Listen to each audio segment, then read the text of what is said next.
오늘은 성령님과 살아가다라는 제목으로 하나님 말씀 증거하도록 하겠습니다. 지난주일 설교 제목이 미움받으며 살아가다였습니다. 우리는 세상에서 미움받으며 살아갈 수밖에 없는 그런 사명의 길 걸어갑니다.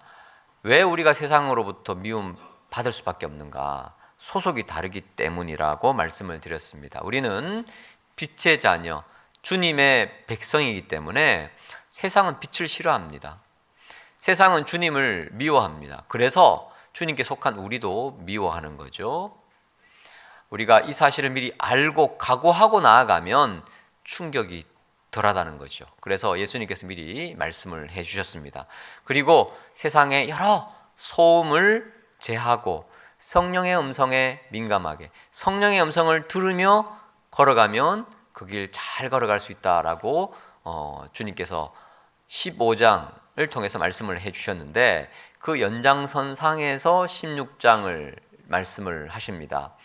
예수님께서 제자들이 걱정이 되셨어요. 16장 1절을 보시면 내가 이것을 너희에게 이름은 너희로 실족하지 않게 하려 함이니 미리 조심하라 준비하라 라고 말씀을 하셨음에도 불구하고 제자들이 실족할 위험이 있다는 겁니다. 실족이라는 단어는 믿음의 길을 걸어가다가 넘어지거나 또 길을 이탈하거나 그런 상황을 의미합니다. 헬라어로 스칸달리조인데 여기서 우리가 잘 아는 스캔들이라는 단어가 나왔습니다. 스캔들에 휘말리면 인생이 꼬입니다. 완전히 무너지는 거죠. 주님은 우리로 하여금 실족하지 않게 하시려고 성령님을 보내주시겠다고 약속하셨습니다. 우리가 성령님의 음성을 잘 들어야 한다. 우리 지난주 결론 말씀으로 마음에 새겼는데 그렇다면 성령께서는 어떤 식으로 우리에게 말씀하시고 또 우리를 파라클레토스로 옆에서 우리를 잘 도와주실까? 그 구체적인 성령의 사역을 살펴보겠습니다. 첫 번째 성령의 사역은 책망하신다는 겁니다. 책망의 사역을 우리 곁에서 하십니다. 자, 8절을 보시면 그가 와서 성령님이죠. 성령님께서 오셔서 죄에 대하여 의에 대하여 심판에 대하여 세상을 뭐 하신다고요? 책망하신대요. 우리가 곁길로 가려고 할 때 세상의 방식이 더 매력적으로 느껴져서 이 길로 가볼까 할 때 성령께서 우리에게 책망하십니다. 아니야, 그 길 아니야. 바른 길로 가야 돼. 말씀 붙잡고 가던 길 잘 가야 돼 라고 책망하시는 겁니다. 9절, 10절, 11절을 보시면 죄에 대하여 의에 대하여 심판에 대하여 세상을 책망하시리라는 이 말씀을 풀어주시죠. 자, 죄에 대하여 책망하신다는 뜻은 뭡니까? 그들이 나를 믿지 아니하며 이 죄는 예수님을 믿느냐 안 믿느냐의 결과라는 거죠. 눈에 보이는 행동이 진정한 죄의 근원이 아니라 예수님을 믿느냐 안 믿느냐의 문제라는 겁니다. 왜 너는 나를 신뢰하지 않니? 왜 나를 온전히 믿지 못하니? 그렇게 성령께서 책망하시는 거예요. 자, 10절 의에 대하여 책망하신다는 뜻은 내가 아버지께로 가니 너희가 다시 나를 보지 못하며 예수님이 바로 아버지께서 보내신 그리고 아버지께로 돌아가는 길과 진리와 생명이 되십니다. 예수님이 바로 의의 기준이라는 거죠. 예수님이 바로 하나님이 보내신 의인이신데 우리는 순간순간 내가 의롭다, 내가 옳다, 내가 바르다라고 착각할 수 있다는 겁니다. 그래서 내가 결정하고 내가 선택합니다. 그때 성령께서 책망하십니다. 아니야, 너의 뜻이 아니라 주님의 뜻이 옳은 거야. 주님이 의로우셔.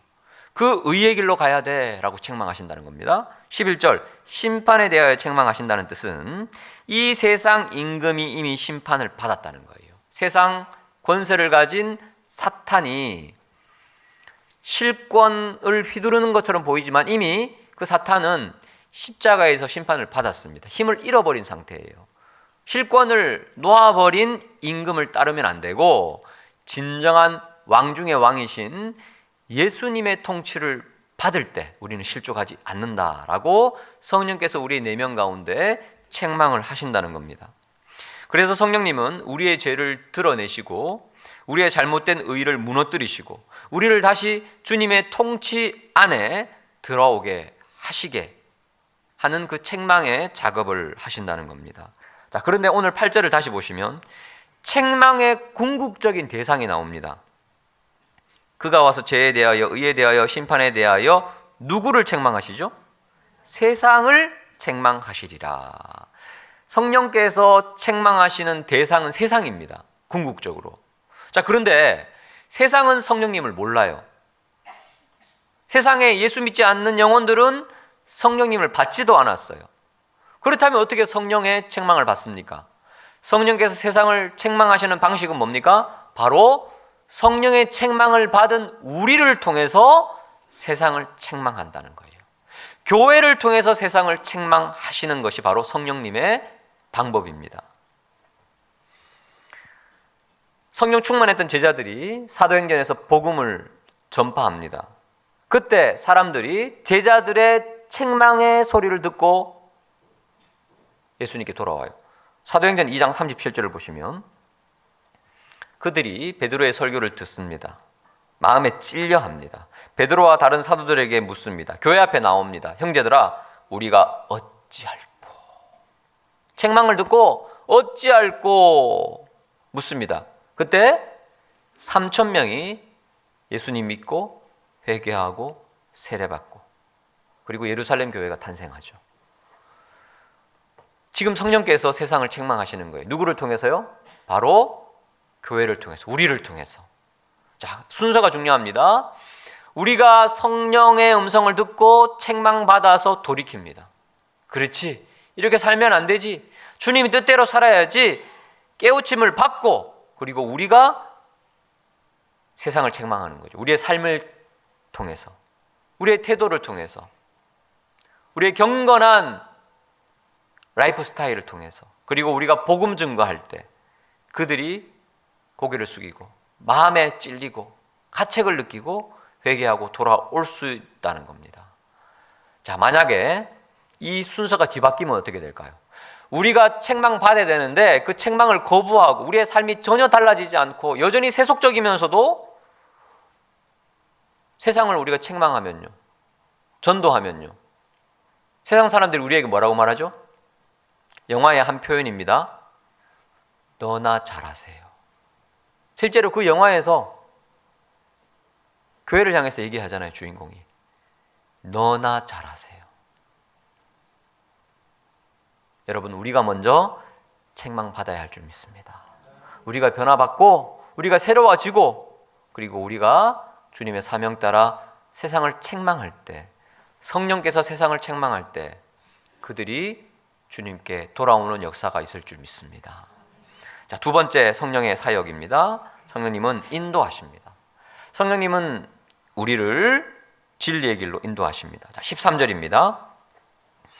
그러나 진리의 성령이 오시면 그가 너희를 모든 진리 가운데로 인도하시리니, 여기서 인도하신다는 뜻은 내가 전혀 모르는 길, 낯선 길을 가이드가 앞장서서 안내한다는 뜻입니다. 사실 책망하시는 이유도 바른 길로, 좋은 길로, 복된 길로 인도하기 위함이거든요. 이렇게 살면 안 돼로 책망만 하시는 게 아니라 이 길이야 라고 우리를 친히 인도하신다는 거예요. 어디로 인도하시느냐? 진리 가운데로 인도하신다고 말씀하십니다. 우리는 어디가 진리의 길인지 잘 몰라요. 그래서 우리는 우리 경험으로, 우리의 지혜로, 때로는 상황을 보고 판단하고 사람 말에 흔들리고 감정에 따라 결정합니다.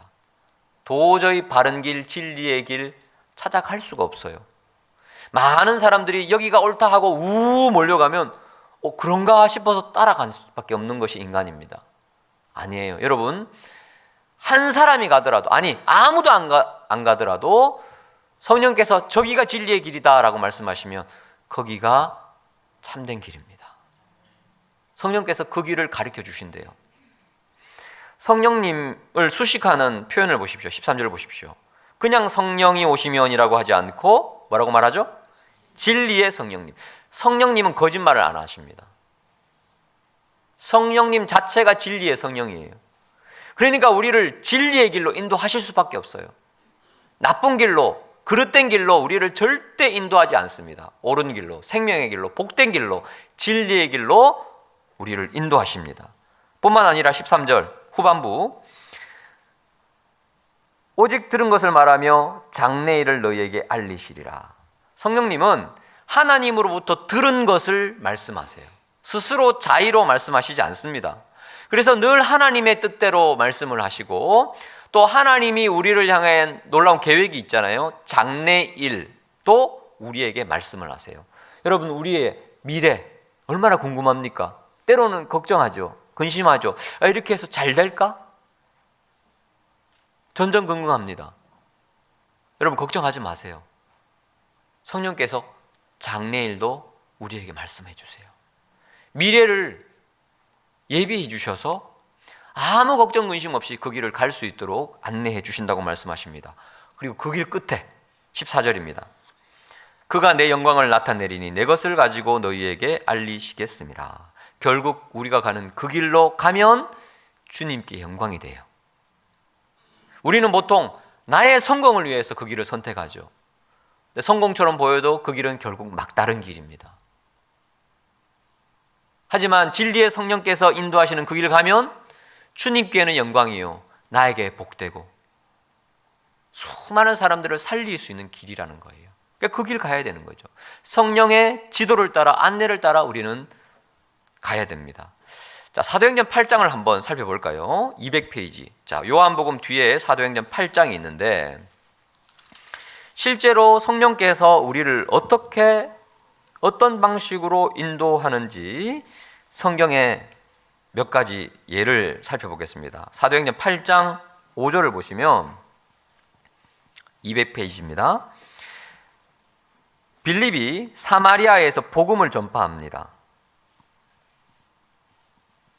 6절, 무리가 빌립의 말을 듣고 행하는 표적을 보고 한 마음으로 그가 하는 말을 따릅니다. 예수님 믿고. 7절, 치유도 일어납니다. 놀라운 부흥이 사마리아 성에 일어나고, 8절 보십시오. 그 성에 뭐가 있죠? 큰 기쁨이 있을 정도로. 얼마나 이 빌립이 사마리아의 사역을 잘하고 있는지 몰라요. 그러면 이 사역을 계속 이어가야 되잖아요. 근데 갑자기 26절을 보십시오. 주의 사자가 빌립에게 뭐라고 지시를 하시느냐? 예루살렘에서 가사로 내려가는 길까지 가라. 근데 그 길은 광야예요. 광야는 사람이 사는 곳이 아닙니다. 사마리아에서 큰 부흥이 일어났으면 거기에서 계속 사역하면 되잖아요. 근데 갑자기 하나님께서 광야길로 가라고 지시하십니다. 궁금하죠? 왜 나를 이곳으로 인도하실까? 이유가 있습니다. 29절, 성령께서 빌립에게 디테일하게 안내해 주십니다. 저 앞에 수레로 가까이 나아가라. 수레에 누가 타고 있었습니까? 27절에 있죠. 에디오피아 여왕 간다게의 모든 국고를 맡은 관리인 네시가 있었어요. 그 사람이 마침 28절에 이사야서를 읽고 있었는데, 이사야서에 예언되어 있는 메시아가 누구인지 도무지 해석이 안 되는 거예요. 성령의 인도를 따라 빌립이 가서 그 예언된 말씀의 주인공이 바로 예수 그리스도라는 사실을 깨닫게 하고, 은혜를 받은 네시가 예수 믿고 구원받고 세례를 받습니다. 그리고 그가 에디오피아로 내려갔겠죠? 아프리카 복음의 문이 그때부터 열리기 시작해요. 놀라운 하나님의 계획이 있었던 거예요. 근데 인간은 몰라요. 지금 잘 이 일이 어떻게 돌아가는지. 근데 진리의 길, 생명의 길 가려면 성령의 안내를 따라 순종하며 가니까 나중에서야 이해가 되더라는 거예요. 자, 뒤로 한 번 더 넘어가 보겠습니다. 사도행전 16장. 사도행전 8장은 갑자기 이해 안 되는 길을 여시는 성령님의 인도라면, 사도행전 16장은 계속 길을 막으셔서 답답해하는 가운데 성령께서 어떻게 인도하시느냐를 가르쳐 줍니다. 자, 16장 5절을 보십시오. 바울의 사역을 통해서 여러 교회가 믿음이 더 굳건해집니다. 수가 날마다 늘어갑니다. 이게 아시아 지역의 선교입니다. 아시아 지역의 선교가 너무 많이 활발하게 왕성하게 일어나니까 이 바울 입장에는 어떨까요? 이야, 이 아시아가 내 사역의 현장이구나. 정말 더 열심히 복음을 전하는데, 신기하게 6절 보십시오. 어느 순간이 딱 됐을 때 성령께서 아시아에서 말씀을 계속 전하게 하십니까? 전하지 못하게 하십니까? 네, 아시아에서 말씀을 전하지 못하게 하셔요. 그러니까 이해가 안 되는 거죠. 복음의 문이 자꾸 막히는 겁니다. 그래서 어쩔 수 없이 그들이 부르기아와 갈라디아 땅으로 다녀갑니다. 계속 복음의 문이 더 막히고 7절 무시아 앞에 이르니고 비두니아로 가고, 자, 애쓰지만 예수의 영이, 성령님을 예수의 영이라고 표현하고 있죠. 예수님을 증거하고 있는데 예수의 영이 막았다는 거예요. 허락하지 않다는 거예요. 그러면 이것은 확실한 하나님의 막으심이거든요. 이해가 되지 않습니다. 얼마나 바울 입장에서는 답답할까요?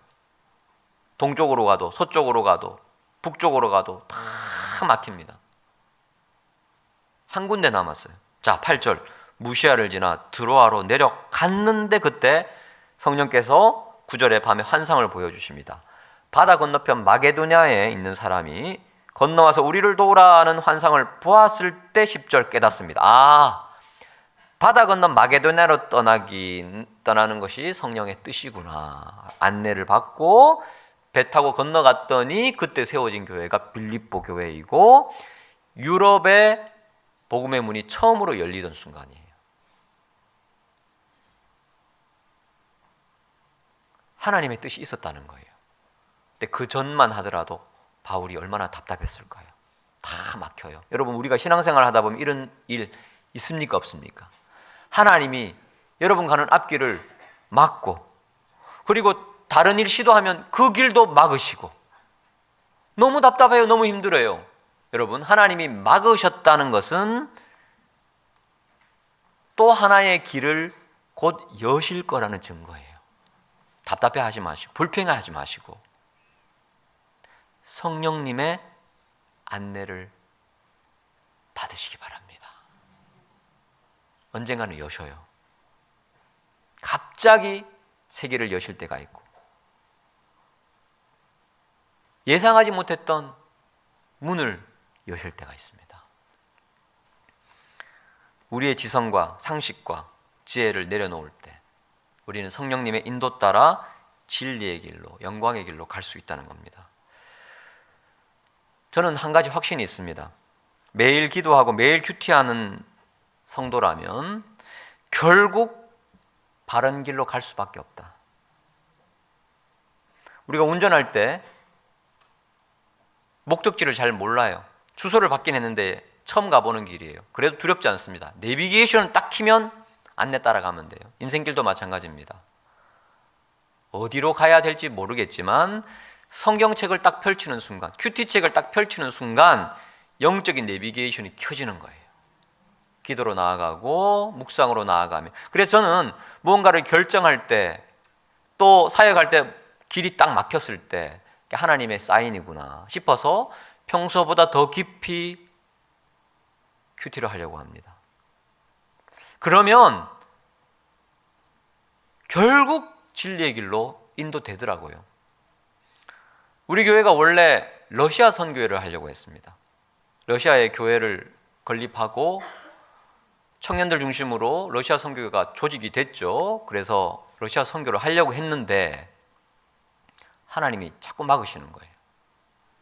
그때 저와 우리 교회 사도행전 16장 큐티를 하고 있었던 때입니다. 아, 하나님 막으시는 것은 이유가 있겠다. 새로운 길로 여시겠지. 그래서 열린 게 뭡니까? 러시아 선교회 대신에 요셉의 창고 선교회가 열린 거예요. 카페 지선이 열린 거예요. 얼마나 많은 사역을 하나님께서 이 요셉의 창고 선교회를 통해서 지금 일하고 계십니까?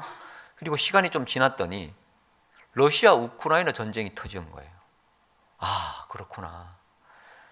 하나님의 한치의 오차도 없는 계획이 여기 있었구나. 여러분, 우리가 기도하고 말씀 보고 성령의 음성에 순종하려고 애쓰며 나아갈 때 결국 우리는 성령의 인도를 따라 진리의 길로 가게 될 줄 믿습니다. 마지막 세 번째, 성령의 세 번째 사역은 감당하게 하신다는 겁니다. 성령은 우리로 감당하게 하십니다. 자, 12절을 보시면 지금 제자들의 상태를 말씀하고 계시죠. 다시 오늘 본문 요한복음 16장 12절을 보시면 내가 아직도 너희에게 이를 것이 많으나 지금은 너희가 감당하지 못하리라 말씀하셔요. 아직 제자들은 예수님의 가르침을 감당할 능력이 안 됩니다. 그럴 만한 영적 수준이 못 돼요. 진리의 무게를 감당할 수 있는 수준이 안 되니까 지금은 너희가 감당하지 못한다고 말씀하십니다. 하지만 나중에는요, 감당할 수 있어요. 성령님이 오시면, 성령님은요, 잘못된 길을 걸어갈 때 책망을 하십니다. 그리고 새로운 길로, 진리의 길로 우리를 안내하십니다. 근데 거기서 끝 아니고 그 길을 걸어갈 수 있는, 감당할 수 있는 힘, 능력을 주시는 분이에요. 힘이 없으면 알아도 못 갑니다. 아, 이 길이 맞지, 이 길 가야지. 근데 그 길을 갈 수 있는 능력이 없으면 가고 싶어도 못 가요. 예를 들어 보겠습니다. 지난 3월 초에 우리 교육자들이 마라톤 대회에 출전했어요. 10km 마라톤에 다 참여했는데 저와 조상원 목사님은 하프 마라톤 도전했습니다. 21km, 별로 놀라시지 않는 것 같은데 꽤 먼 거리입니다. 달려가는데 겨우 완주하긴 했습니다. 그런데 이게 완주하는 게 진짜 어려웠어요. 쉽지 않았어요. 내가 끝까지 꼬리 지점까지 잘 달려가야지 생각은 있어요. 근데 몸이 안 따라주는 거예요. 왜 그럴까요? 네, 아직까지 제 무릎을 받쳐줄 근력이, 힘이 부족했던 거예요. 알아도 갈 수 있는 능력이 부족하면 잘 못 가요. 그런데 꼬린 지점에 제가 힘겹게 막 뛰어가고 있는데 아주 평온한 얼굴로 저를 바라보는 조상원 목사님이 있었어요. 이미 도착해서 저를 기다리고 있는 거예요. 그분은 이미 한번 하프를 뛰었어요. 그러니까 그만한 능력이, 근력이 있는 거죠. 그러니까 저보다 먼저 평안하게 안 아팠대요. 갔대요. 제가 왜 이렇게 말씀드리냐, 하나님께서 저와 여러분에게 사명의 길을 허락하셨습니다. 이 길이 맞아, 이거 안내해 주셔요. 그런데 그 길을 갈 수 있는 능력이 부족하면 잘 못 갑니다. 가다가 넘어지고 가다가 실족할 수 있다는 겁니다. 그래서 우리에게 필요한 건 뭐죠? 능력이에요. 여러분, 영적인 길을 걷기 위해서는 영적인 능력이 필요한 줄 믿습니다. 주의 사명의 길은요, 우리 실력으로, 능력으로, 지혜로 못 갑니다. 성령의 능력으로만 갈 수 있어요. 자, 베드로가 예수님께 호언장담했습니다. 예수님, 모두가 예수님을 버려도 저는 예수님 안 버릴 거예요. 자신감 넘쳤습니다. 하지만 영적인 능력이 부족했어요. 그래서 예수님 버리고 도망가고요. 예수님 모른다고 3번이나 부인했지 않습니까? 알아도 못해요. 능력이 부족한 거죠. 하지만 오순절 성령의 능력을 받고 나서 달라집니다. 예수님께서 사도행전 1장 8절에 이렇게 말씀하셨죠. 오직 성령이 너희에게 임하시면 너희가 뭘 받아요? 권능을 받아요. 그래서 예루살렘, 온 유대, 사마리아와 딴 것까지 이르러 내 증인이 될 수 있다는 거죠. 권능을 베드로 사도가 받고 나서 어떻게 달라집니까? 더 이상 두려움이 아니라 담대함으로 사람들에게 복음을 전하는데, 앞서 우리가 살펴봤던 본문에서 말씀을 전하니까 3,000명이 한 번에 예수님 믿고 주님께 돌아오는 역사의 주인공이 되는 겁니다. 베드로 자신의 능력이 아니에요. 성령의 능력입니다. 여러분, 우리가 그 사명의 길을 어떻게 걸어갑니까? 우리 능력으로 못 갑니다. 하지만 성령께서 우리에게 권능을 주시면 능히 감당하게 될 줄 믿습니다.